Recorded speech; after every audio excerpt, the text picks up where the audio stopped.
Oi pessoal, tudo bem com vocês? Bom, se você ainda não me conhece, eu sou o Igor, passei para Medicina pro Enem estudando em casa e hoje eu vou falar um pouquinho sobre algumas dicas, agora faltando 2 meses pro Enem, né? O que a gente poderia fazer. Eu preparei 5 dicas para ficar mais dinâmico o vídeo e sem mais delongas, vamos lá. A primeira dica que eu acho muito importante é o seguinte: já é difícil estudar todas as matérias em um ano de preparo, então em 2 meses vai ser praticamente impossível estudar tudo de tudo, sabe? Então eu acho que nesse primeiro momento é muito importante, agora faltando 50 e poucos dias, quase 2 meses, fazer um cronograma bem planejado e assim, infelizmente não vai dar de estudar todas as matérias, então o foco maior tem que ser nas matérias mais cobradas e também algumas estratégias de se você sabe bem já, por exemplo, matemática básica, estuda um pouquinho mais a matemática um pouco mais avançada, mas de acordo com o que é mais cobrado. Então, escolher o que é mais cobrado, mas também aquilo que tu tem mais dificuldade. Aquilo que tu sabe no momento, infelizmente, não vai dar de estudar, mas tu consegue depois fazer exercícios e nas provas antigas dá certo.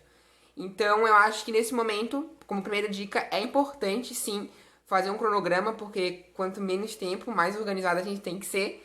Então, organiza ali e eu acho que pro dia a dia, assim, acho que é interessante fazer o cronograma mensal ou já faz o cronograma de tudo e também trabalhar com metas semanais e metas diárias, fazer um checklist do que tu vai estudar hoje, da quantidade de exercício que tu vai fazer e nesse sentido tu consegue organizar melhor o tempo, maximizar mais o tempo.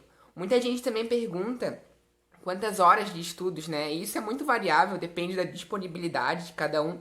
Mas eu acho, assim, interessante de 6 a 8 horas de estudo bem estudadas, assim, já dá de ter um bom resultado. Eu também tô deixando no link da descrição alguns cronogramas para auxiliar vocês, bem como também vai ficar aqui em cima o vídeo que eu falo dos conteúdos mais cobrados. Então dá de pegar um cronograma pronto, mas eu acho que é interessante trabalhar num cronograma e fazer um cronograma mais específico para cada pessoa, né? Também vou deixar aqui e na descrição essa jornada que eu achei de 15 tópicos bem interessantes do Descomplica, que tem os conteúdos mais cobrados de cada matéria. Lembrando também que é muito importante colocar nesse cronograma não somente o que você vai estudar no dia, mas também as pausas, né, entre cada matéria ou entre cada aula, e também as pausas maiores, a hora do almoço, também deixar reservado outros tempos, a quantidade de hora para dormir, a quantidade, enfim, a quantidade de tudo, sabe? Pro cronogramar desde que você acorda até o horário de você dormir. Como segunda dica, eu acho que é muito importante nesse momento da reta final fazer muitas provas antigas. As provas antigas, elas auxiliam tanto no preparo para o estilo de prova do Enem, que é uma prova um pouco mais demorada, que são questões longas. Então, isso vai ajudar na agilidade, mas também para conhecer a dinâmica ali da prova, né? O que é mais cobrado e tal. E também com essas provas antigas, tu consegue meio que já direcionar, se tu estiver ainda em dúvida, o que tu sabe mais e aquilo que tu sabe menos, as matérias e disciplinas ali, bom, eu tenho dificuldade em ondas e física, então vou lá e vou estudar ondas e física. Eu tenho dificuldade na porcentagem matemática, então vou focar um pouquinho mais na porcentagem. E aí, com essas provas antigas, tu consegue dividir bem ali o que tem que ser mais estudado.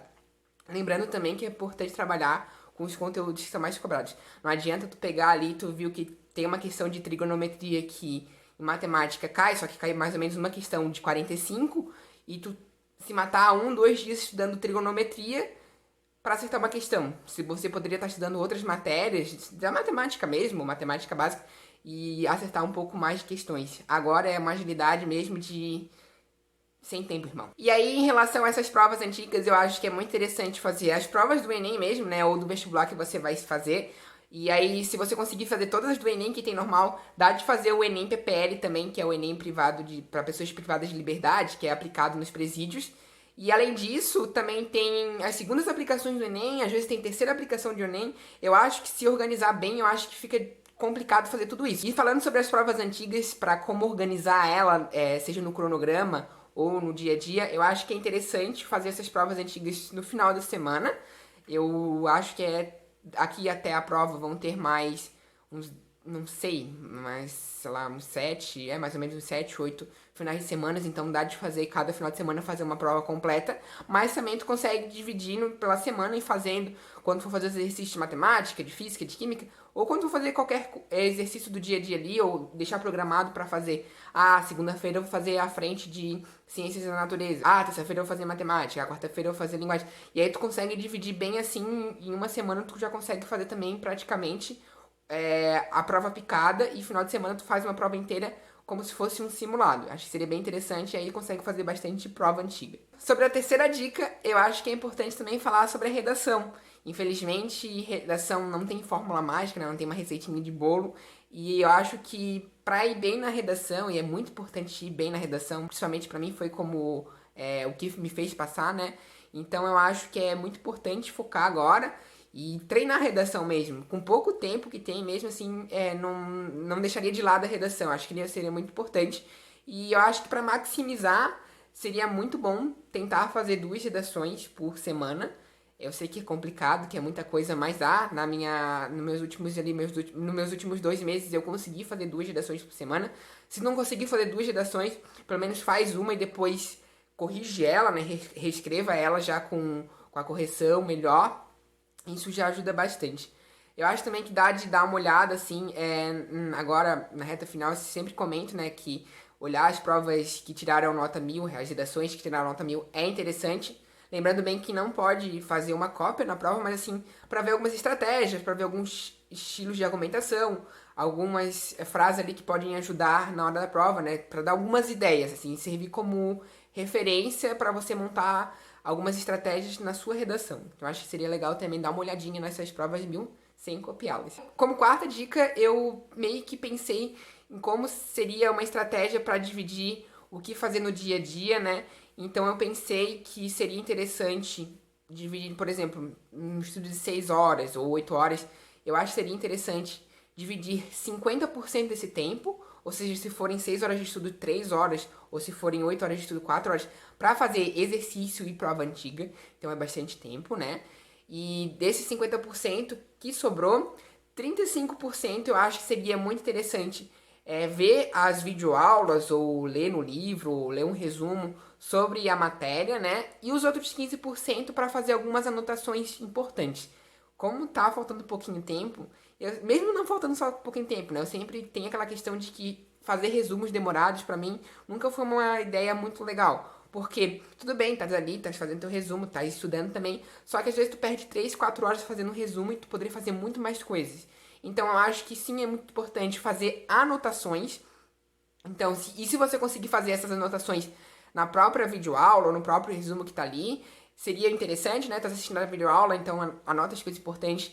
E essas anotações importantes do que seriam? Em matemática, seriam as fórmulas que sempre são cobradas. A gente, infelizmente, não tem o formulário do Enem, mas que sempre cai. Ou linguagem, ciências da natureza, que seriam mais maçantes, assim. Um resuminho bem pequenininho, assim, uma coisa não demorada, só com realmente tópicos. É até importante fazer como tópicos, não em texto, assim, descritivo, porque senão demora muito. Eu acho que seria interessante essa divisão. Se conseguir fazer, por exemplo, nesses 35% que tu reservou, essas 2 horas, por exemplo, ou 3 horas, essas 2 horas que tu reservou para assistir videoaulas, tu já conseguir anotar junto, o tempo que restante sobrar, você joga para fazer mais exercício. Eu acho que praticar prova antiga, praticar os exercícios, sem dúvida nenhuma, é a parte mais importante. Bom, e como quinta e última dica, mas não menos importante, é a questão de também que, assim, tá aproximando da prova, sim, faltam 2 meses, 50 e poucos dias, mas aquela questão de, como eu sempre falo, e eu sempre vou trazer aqui, se você tá aqui já acompanhando bastante tempo, eu sempre reservo um tempo para falar sobre isso, que é muito importante, que é a questão da saúde mental, do sono.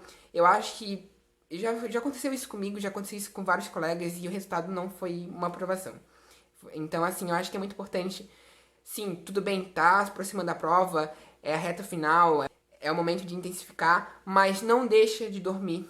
Assim, tem gente que acaba dormindo 3, 4 horas, isso não ajuda em nada. Então reserva lá suas 7, 8 horas de sono, que é muito importante. Tenta botar no teu cronograma também prática de exercício físico, assim, acho que mais de 3 vezes por semana. Parece que a gente tá na pandemia, né? A gente já não tá saindo de casa mais, faz exercício em casa mesmo. Isso é até bom porque acaba economizando um pouco de tempo, né? Então vai ali, faz pega na internet, no YouTube, alguma coisa assim pra fazer, uma aeróbica ou um yoga, reserva um tempinho pra fazer isso. Eu acho que, por exemplo, se for umas 3 vezes por semana de 50 minutos, eu acho que já seria bem legal. Se conseguir fazer todo dia, né, melhor ainda, mas como tá na correria, não deixe de lado o exercício físico. Vai ajudar muito, principalmente na questão do estresse, da ansiedade. Também é muito importante sempre estar ali com a garrafinha de água na mão, bebendo bastante água no dia a dia. E também cuidando da alimentação, né? Não, eu vejo que muita gente na reta final se joga ali no energético, no doce, pra dar um pique, mas isso é muita ilusão. Bom, e lembrando também que o próximo Enem vai ser diferente. Eu já aconselho a vocês utilizarem uma máscarazinha, né, quando estiverem fazendo as suas provas antigas, principalmente a questão ali quando estiver fazendo como se fosse um simulado, né, já faz utilizando uma máscara, né, que seria importante porque no dia da prova vai ter que estar utilizando a máscara, então para se acostumar já com a utilização da máscara, tá bom? Então essas eram as dicas. Se você gostou, dá um like, se inscreve no canal se você não é inscrito ainda. E se você tá com alguma dúvida, você pode colocar aqui nos comentários que assim que é possível eu respondo. Mas também você pode mandar um direct pra mim lá no Instagram. Peço desculpa também para não estar conseguindo trazer vídeo todas as semanas. Eu queria estar trazendo sempre muitos vídeos. Só que eu tô na reta final também do meu semestre. E assim que acabar as aulas, eu tento dar uma intensificada aqui nos estudos para ajudar vocês, tá bom? Tchau, tchau e boa sorte na sua trajetória.